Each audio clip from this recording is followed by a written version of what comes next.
कि ये कर्म प्रधान देश है, यहाँ कर्मों को प्रधानता दी गई है। जैसा जैसा कर्म हम करेंगे वैसे वैसे फल भोगने के लिए तैयार रहना पड़ेगा। तो कहा जाता है कि संसार में जब मनुष्य आता है वो तो कुछ लेकर नहीं आता, और जब जाता है तो कुछ लेकर भी नहीं जाता। लेकिन गुरु महाराज ने कहा है कि संसार में जो भी प्रेमी आता है वो कुछ लेकर आता है, और इस संसार से जब जाता है तो कुछ लेकर जाता है। अब आप सोच रहे होंगे कि पहले आपने कहा कि जब आता है तो कुछ लेकर नहीं आता, और जाता है तो कुछ लेकर नहीं जाता, और फिर कह रहे हो कि आते हो तो कुछ लेकर आते हो और जाते हो तो कुछ लेकर जाते हो। तो ये दो तरह की बातें, दो पहलू है। पहली बात, भौतिक संसार के लिए सही है कि अगर इंसान यहाँ जन्मा है या इस मृत्यु लोक में आया है तो कुछ लेकर नहीं आया, और यहाँ से जाने के बाद कुछ लेकर नहीं जाएगा। दूसरी बात, अध्यात्म के हिसाब से देखा जाए तो परमात्मा की वो पूंजी है कि जब मनुष्य यहाँ आता है तो अपने प्रारब्ध को, अपने कर्म को लेकर आता है, और जब यहाँ से जाता है तो अपने कर्मों को लेकर ही जाता है। और इसीलिए तो गुरु महाराज ने कहा है कि आप कर्म ऐसे करो कि आपके कर्मों की वहां पर माफी मांगी जा सके, ऐसा आपके पास सबूत हो, ऐसे आपके पास कोई वजह हो कि जिसकी वजह से आपके कर्मों को देखकर आपको माफी मिल जाए।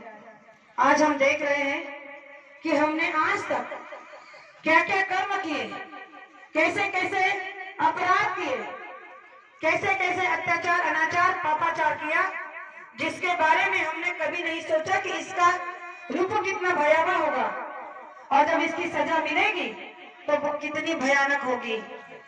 पहले कहा कि कर्म प्रधान देश है, कहा जाता है कि कर्म प्रधान विश्व रचि राखा, जो जस कर्म करी तस फल चाखा। अगर बुरे कर्म करना है तो बुरे सजा को भोगने के लिए भी तैयार ही रहना पड़ेगा। तो गुरु महाराज ने कहा कि जब कर्म करने का मौका इस मनुष्य शरीर में मिला है तो बुरे कर्म करना ही क्यों। और जब ऐसे संत महात्मा मिले हैं तो फिर हमें बुरे कर्मों से लाखों कोस दूर रहना चाहिए, जिससे हमारी भक्ति बन जाए। प्रेमियों, भक्ति इस संसार में एक ऐसा साधन है जिसके चलते मनुष्य का वर्तमान संवर जाता है। भूत भविष्य की बात नहीं, वर्तमान की बात गुरु महाराज ने कहा है कि आप भूत को संवर नहीं सकते, भविष्य को भूत भविष्य की बात नहीं, गुरु महाराज ने कहा वर्तमान आपके हाथ में है और इस वर्तमान को आप सुधार सकते हो। इसीलिए कर्म पर ध्यान देना चाहिए। कर्म सबसे बड़ी पूजा है, और इसीलिए ये सत्संग के माध्यम रखा जाता है हर जगह जगह पर, कि सत्संग के माध्यम से लोगों को ये बात समझाई जाए कि भक्ति केवल कहने का नाम नहीं है। गुरु महाराज ने कहा कि एक सत्संगी के लिए 3 बातें प्रमुख होती है। आप कहोगे कैसे? जो एक सत्संगी, एक साधक होता है, उसके लिए प्रमुख 3 बातें हैं। सबसे पहली बात है सत्संग, दूसरी बात है सेवा, और तीसरी बात है साधन। गुरु महाराज ने कहा कि आप सत्संग में आते रहोगे, सत्संग को सुनते रहोगे तो सेवा का भाव बनेगा। जब सेवा करते रहोगे तो सेवा से तन मन निर्मल होगा, तो साधना का भाव बनेगा, तो आपकी साधना बनने लगेगी। जब आपकी साधना बनने लगेगी तब आपका सेवा करने का भाव बनेगा।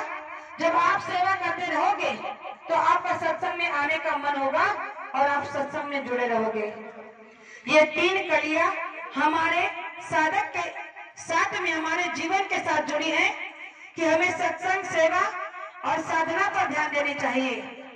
अगर साधना करते हैं तो सेवा का भाव अपने आप बन जाता है, और जब सेवा करने लगते हैं तो सत्संग में आने का मन हो जाता है। तो प्रेमियों, गुरु महाराज ने कहा कि ये घोर कलयुग है, और इस घोर कलयुग में आपको दुनिया के सभी सुख सुविधाएं मिल जाएगी, लेकिन परमात्मा के घर जाने का रास्ता केवल पहुंचे हुए संत महात्मा से मिल सकता है। अन्यथा ये मन बड़ा बैरी है, ये आपको यहाँ से निकलने नहीं देगा। और इसीलिए गुरु महाराज ने कहा कि इसको वश में करने के लिए हमें क्या क्या जतन करना चाहिए, क्या क्या प्रयत्न करना चाहिए। तो एक छोटा सा प्रमाण गुरु महाराज अपने सत्संग के माध्यम से